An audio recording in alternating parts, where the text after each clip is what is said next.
கடவுள் பதில் கேட்கிறது. வியந்து வியந்து உடைந்து உடைந்து சரிந்து சரிந்து மிரண்டு மிரண்டு இந்த நிமிடம் மீண்டும் பிறந்து உனக்குள் கலந்து தொலைந்து தொலைந்து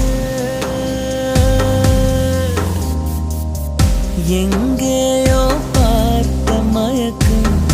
எப்போதோ வாழ்ந்த நெருக்கம் தேவதை இந்த சாலை ஓரம் வருவது என்ன மாயம் மாயம் கண் திறந்து இவள் பார்க்கும் போதும் கடவுளை என்றும்